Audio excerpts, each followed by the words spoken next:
social media post ni dating Senator Antonio Trillanes IV na inimbitahan na ng komisyon ng senador, ngunit tumanggi umano itong pumunta kung hindi kasama sina Senator Amy Marcos at Senator Ronald Bato de la Rosa. Wala pang napapadala na imbitasyon ang komisyon to Senator Bongo to become a resource person. Sa press briefing sa Kuala Lumpur, Malaysia, kinumpirma mismo ni Presidential Communications Office Undersecretary Claire Castro na hindi talaga nakasama sa photo ops ang Pangulo. May nagkomento na di kasinali dahil walang naparusahan sa flood control. Meron ho talagang itinerary sa lahat ng aktibidades dyan sa summit na iyan. Ba't hindi ho nila sinusunod ho? Kasi mukhang hindi na bibigyan ng tamang kwento o konteksto yung nangyari. Sa dami-raming bansang na andyan para sa group photo na yan, yung bansa pa ho natin ang Dadagan ang Balita News Update.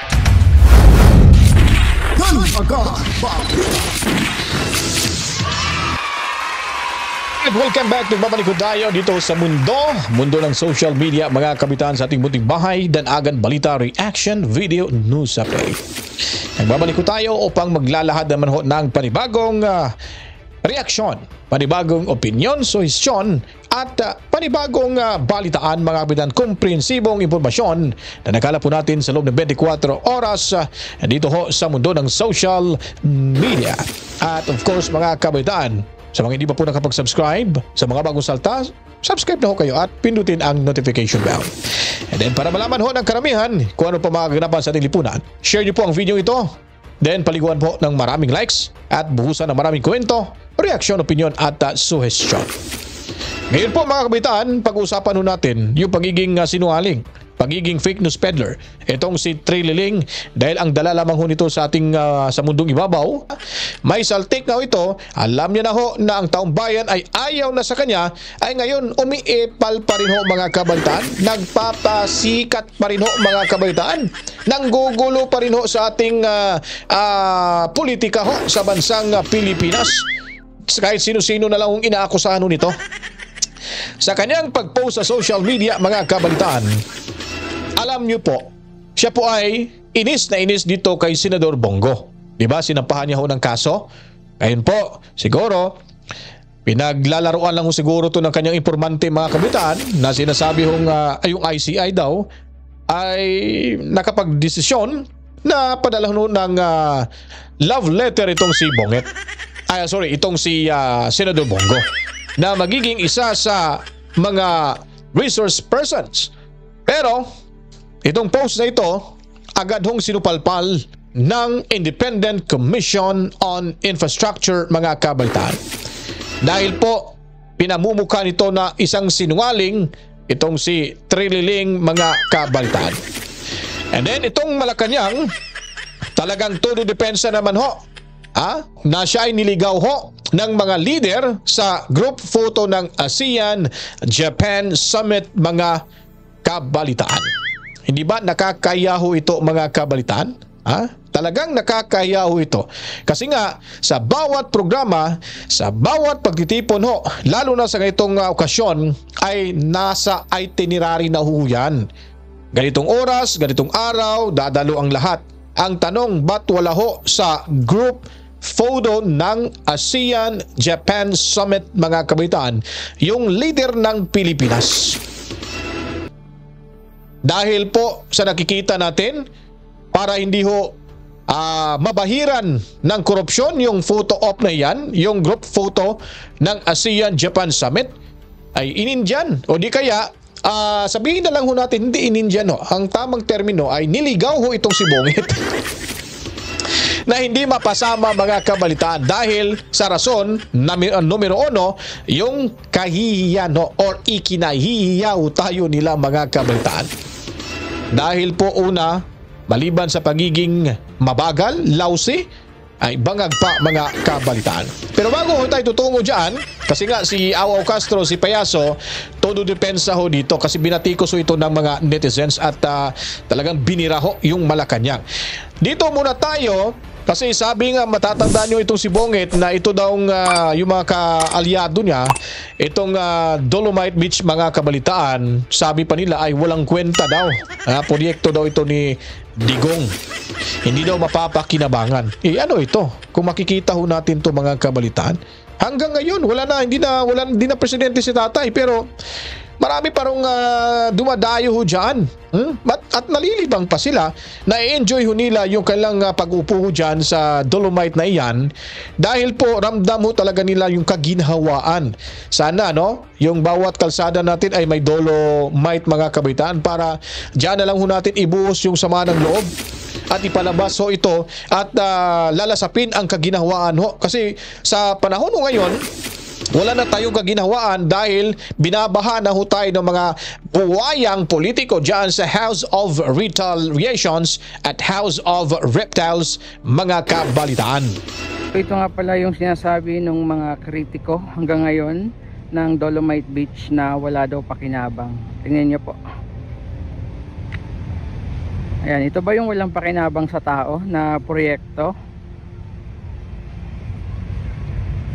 Ayan, tingnan niyo po. Anyway, dito na lang ho tayo. Lipat tayo dito kay dito sa sa Independent Commission on Infrastructure mga kabaitan. Ito po sinabi ko kanina na sinupalpal ho dito. Paya ho dito si Trililing sa naging pahayag ho ng kailang spokesperson na si Attorney Keith Hosaka. Dahil pinabulaanan ho dito na ang sabi pa ni Trillanes na inibitahan daw umano sa pagdinig si Senador Bongo mga kabalitaan. Wala pang napapadala na imbitasyon ang commission to Senator Bongo to become a resource person. Wala pang plano ang Independent Commission for Infrastructure o ICI na ipatawag bilang resource person si Senator Christopher Bongo. Ito ang nilinaw ng ICI kasunod ng social media post ni dating Senator Antonio Trillanes IV na inimbitahan na ng komisyon ng senador, ngunit tumanggi umano itong pumunta kung hindi kasama sina Senator Amy Marcos at Senator Ronald Bato de la Rosa. Ayon kay ICI Executive Director Attorney Brian Keith Hosaka, walang katotohanan ang pahayag ng dating senador na kilalang kritiko ng nagdaang administrasyon. Sinabi pa ni Attorney Hosaka na hindi nila prioridad sa ngayon ang mga isinumeteng dokumento ng dating senador, kundi bagkus muling binigyang diin ng ICI na nakapokus sila ngayon sa 421 ghost flood control projects na nauna nilang inihayag sa publiko. Binigyang diin din ng ICI na ayaw nilang maging redundant o maulit pa ang anumang referral na isusumite sa Office of the Ombudsman. So right now, the fact that the complaint has been filed with the Ombudsman, we don't want to be redundant in the sense that medyo hindi pa nga kompleto yung aming staffing pattern, so we would rather concentrate our efforts to new case build-ups, meaning referrals to the Ombudsman of a different project involving the 421 ghost project. So, uunahin muna namin yung mga wala pang referrals but have been identified to have been alleged ghost projects. Ipinauubayan naman ni Trillanes sa ICI ang pagpapaliwanag kung bakit hindi pa iniimbitahan si Senator Go. Samantala, hinikayat naman ni Senator Go si Trillanes na huwag lumihis sa katotohanan kasabay ng pag-iit na ang mga tunay na nasa likod ng mga maanumalyang flood control projects ang siyang dapat pagtuunan ng pansin. Samantala, kinumpirma rin ni Attorney Hosaka na nitong October 20 ay muli silang nagpadala ng sabina kay resigned ako Bicol Party List Representative Zaldico. Inaasahan nilang haharap sa pagdinig bilang resource person ang dating kongresista sa nakatakdang pagdinig sa November 11 at November 12. Paliwanag ni Attorney Hosaka, pag-uusapan ng komisyon ang kanilang susunod na hakbang sakaling hindi tumugon o hindi magpakita si Ko sa pagdinig. Ayan. Yung kay former Congressman Zaldico, we sent a new subpoena to him addressed to his Pasig residence and the one in Bicol. We're just awaiting the reports coming from the ones who would serve this. No? And once we've received this from them, then we will study the matter kung ano yung magiging next action or steps ng ICI. Sa kabila ng pressure at pagkukwestiyon ng taong bayan sa investigasyon ng ICI, tiniyak ni Attorney Hosaca sa publiko na hindi sila kalaban, kundi kakampi ng mga taong naghahanap ng hustisya sa mga anomalyang nangyayari sa proyekto ng gobyerno. Sandali na po mga kabaitaan, bago po kayo magpapatuloy sa panonood, paalala lamang ho ito. Baka po kasi nakaligtaan nyo pong mag-subscribe, subscribe na po kayo para po kayong lahat lagi updated sa mga ganapan mula ho sa mundo ng social media. I-like at i-share nyo na rin po ito kabalitaan. Pero mga kabaitaan na yung ginagawa ho dito ni Trillanes ay panggugulo lang ho talaga. Kumbaga akala na siguro magiging epektibo ho yung diskarte niya na magpo-post siya ho ng ganyang bagay kasi hindi naman ho libelous ho yun mga kabalitaan at talagang fake news lang ho yun mga kabalitaan na kakagatin ho ng mga Gen Z o di kaya ng mamamayang Pilipino. Napakahina ho nitong idea at diskarte ni Trililing. Dahil si Trililing ho, kahit ano pang gagawin niya, kahit tatakbo ho ito sa 2028 presidential elections at magiging tatakbong senador ho sa darating na election, ay hindi na rin ho ito mananalo mga kabaitaan. Dahil sawang-sawa na ho yung mamamayang Pilipino sa ugali ho nitong katrayduran ho at kawalang kwentang senador. Dahil nga po, kung sasabihin ni Awaw Castro mga kabaitaan na pro-China yung mga Duterte, ano po ba yung masama at mali ho doon mga kabalitaan?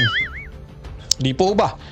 Mas matindi, malalaho itong kay Trililing na unti-unti na sana niyang ibinenta ho yung ating bansa sa bansang China nung ito'y senador pa at bistado siya dito at ibinuking ho ni dating senador Juan Ponce Enrile mga kabaitaan. Nung ito po'y kinumpronta sa plenaryo ho ng Senado ay nag-walk out ho mga kabaitaan dahil hiyang-hiya ho siya. So ibig sabihin nun, talagang katrayduran ni Trillanes at pagkatao nito hindi ho talaga maaasahan at hindi maasang magiging leader o senador o kahit anong posisyon sa gobyerno mga kabalitaan. Yun ang dapat katakutan ho natin, yung ganyang klaseng ugali. Pero yung ugali ng mga Duterte ay makikita ho natin hanggang ano ho yan, hanggang kamatayan ho yung pakikipaglaban ho sa pagmamahal ng ating bansa. Kung ano po yun ang puno, siya ay magiging bunga mga kabaitaan. Kaya dyan ho sila natatakot sa katagang iyon. Dahil kung ano po si Tatay Digong Duterte, ganun din ho ang puso't isipan ng kanyang mga anak na marunong ho makisama, marunong ho sa pamamahala ng ating gobyerno at pamamalakad mga kabaitaan, lalo na ho ang pagtulong sa mga kababayan nating hikahos, lalo na ho pagpaunlad sa ekonomiya gaya ng pagpalaki ng kita ho nila diyan sa Davao City mga kabalitaan. Yun ang pinakaayaw nila. Kaya itong si Bonget talagang ikinakaiya na ho ng karatig bansa at itong si Payaso Awaw Castro todo depensa para ho hindi mapaya yung kanyang kamahalan diyan sa Malacanang mga kabalitaan. Pangulong Bongbong Marcos wala sa group photo ng ASEAN-Japan Summit. Malacanang nilinaw na may iba pang dinaluhang meeting ang Pangulong Bongbong. Magbabalita po si Eden Santos. Then Hindi fake news ang kumalat na video at group photo na kuha sa 20th ASEAN-Japan Summit kung saan wala si Pangulong Ferdinand Marcos Jr. Sa press briefing sa Kuala Lumpur, Malaysia, kinumpirma mismo ni Presidential Communications Office Undersecretary Claire Castro na hindi talaga nakasama sa photo ops ang Pangulo. Ang nasabing video at larawan na kumalat sa social media ay umani ng iba't ibang opinyon at komento mula sa mga netizen. Nadawit pa ang issue ng korupsyon sa flood control projects. May nagkomento na di kasinali dahil walang naparusahan sa flood control. Sabi rin ng isa na pati ba naman sa picture taking may ghost. Hindi inimbita ang Pinas dahil sa sobrang korupsyon. Agad naman nagpaliwanag si Castro. Yan po ay may punto ho yung mga netizens natin sa kanilang mga komento patungkol ho sa pangyayaring iyon mga kabaitaan. Dahil po, ang komento ko rin po dito ay sinasadya ho talaga ito ng leader ho ng ASEAN, no? na kung saan po mga kabataan ay iligaw itong si Bungit na hindi ho makasama sa group photo ho ng ASEAN-Japan Summit. Dahil una siguro sa nakikita ho natin, base ho sa picture na iyan, sa sitwasyon na iyan mga kabalitaan, ay para ho hindi mabahiran at para hindi kantsawan ho ng kanilang constituents na, oy, ano ba kayo? Ba't nagpasama ho kayo ng corrupt na leader dyan sa photo ninyo? Malamang isa sa iniiwasan ho yun nila mga kabalitaan. Pangalawa hong pagligaw ho nila kay Bungit ay hindi na ho nila dapat pang bigyang halaga yung leader ho natin kasi nga para bagang nagpaka VIP ho dyan mga kabaitan. Alam niya naman ho na meron ho talagang itinerary sa lahat ng aktibidades ho dyan sa summit na iyan. Ba't hindi ho nila sinusunod ho? Ba't umaatin pa ng ibang pagtitipon-tipon na ito naman po ang pinuntahan ni Bungit na napakahalaga ho mga kabalitaan. Sino ka ba para hintayin ho nila na makasali sa group photo ng ASEAN-Japan Summit mga kabalitaan? Ganun lang ho yun. At of course, sigurado ho, bottom line ho nito, ikinakahiya ho talaga ang ating bansa. Dahil nga po sa kaliwat kanan na nakawan sa pera mula sa kaban ng ating gobyerno na involved na ho rito na tinuturong number 1 na kawatan yung kanyang pinsan na si Martin Tambuaya Romualdez mga kabalitaan. O sa hindi pagkakasama ni PBBM sa photo ops. Kasi mukhang hindi na bibigyan ng tamang kwento o konteksto yung nangyari. Doon po at naipaliwanag din po sa atin, sinabi din po ni Sec Dave Gomez na nangyari po yan, yung kanilang photo ops, ay nasa extended bilateral meeting pa po ang Pangulo with the UN. Oh, di ba? Nasa extended pa daw ng bilateral meeting daw ng UN. Ba't hindi ho nagkakatugma ho yung oras ho nila? Ba't parang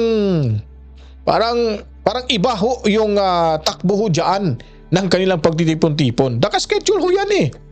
Dapat siya, kung hindi ho siya lousy, kung hindi ho siya mabagal, mahinang leader, hindi dapat mangyari yung ganun. Ay nakakaya na ho yung ating bansa. Napakabagal kumilos mga kabalitan. Kaya, iniwanan na ho siya at wala na ho siyang, hindi na ho siya napasama sa photo o group photo ng ASEAN-Japan Summit mga kabalitan. It's very simple. Simple explanation. Simple rationale mga kabalitaan. Ano pa bang i-explain mo dyan? Ang pagiging mahina lang ho talaga, bagal nitong Bungit ang siyang nakakasira ho ng ating imahe ho ng ating bansa. So, pero nakaatin po ang Pangulo sa nasabing okasyon sa nakasama po ang bansang Japan. So, liwanagin lang po natin, wala po ang Pangulo sa photo ops, pero umatin po siya sa summit. Nagkataon lang po nung sila ay nagkaroon ng photo ops, ang Pangulo ay nasa extended bilateral meeting pa with UN. Di ba? So wala, mahina talaga yung leader ho natin. Wala ho talaga yan. Hindi pasado ho yan sa panlasang Pilipino mga kabaitan. Yung kanyang klaseng, sabi nga ni Tatay Digong huwag na kayong umasa sa inyong presidenteng binoto ngayon. Dahil simulat sa pool pa lang hanggang matapos yung kanyang termino, kalbaryo ho ang mararanasan ho natin sa kanyang administrasyon. Kahit sa summit na iyan, pinapakita niya lang na talagang mahina ho siyang leader mga kabalitaan. Hindi na ho nadala sa kanyang mga karanasan. Sobrang napakahina. Siyempre, walang isang salita At baka siguro yung pinaka-advisor niya na siyang namamahala sa ating bansa, baka hindi ho napasama ho dyan. Kaya medyo litong-lito ho siya. Anong susunod na gagawin sa kanyang pagdalo ho dyan sa ASEAN Summit mga kabalitaan. So ito nagpapatunay lamang na yung ating leader ay hindi ho talaga kayang gampanan ang pagiging pangulo ng ating bansa, itong si Bungit mga kabaitaan. Nakakaya ho sa dami-raming bansang naandyan para sa group photo na iyan, yung bansa pa ho natin ang wala. Dapat naandyan ho yung presidente ho natin. Dahil po bit-bit niya po ang bansang Pilipinas. Kararangalan ho natin na yung leader ng bansa mapasama sa group photo na iyan dahil ito po ay nagsisimbolo ng pagkakaisa ng ating karatig bansa, mga kapitbahay nating bansa, mga kabalitaan. Paano ho sasabihin dito nga sa Pilipinas wala nga pagkakaisa, yan pa kaya sa summit na yan? Di po ba? Ibig sabihin lang ho nun, walang kwenta ho talagang administrasyon ho ngayon dito sa ating bansa, mga kabalitaan. Kaya kung gustuhan nyo po ito ating video presentation, huwag kalimutan nyo po panatiling tumutok dito lamang ho sa ating munting bahay sa mundong ibabaw ng social media, mga kabalitaan. At salamat po sa mga nanonood at sa hindi pa po nakapag-subscribe, magtulungan ho tayo. Assalamualaikum sa ating mga kapatid na Muslim. Mabuhay ho tayong lahat mga kababayan, Luzon, Bisayan ug Mindanao, saan mang lupalop nating mundo. Basta ho may mga Pilipino, ang bahay na ito ay para kanatong tanan. Sa ating pagbabalik, magkita-kita ho tayo para ho sa karagdagang impormasyon, komprehensibong balitaan dito lamang ho sa ating munting bahay. Danagan Balita Reaction Video News Update. Ako po'y magpapaalam na. To God be the glory, Mwawa, Chip Chip. Peace out!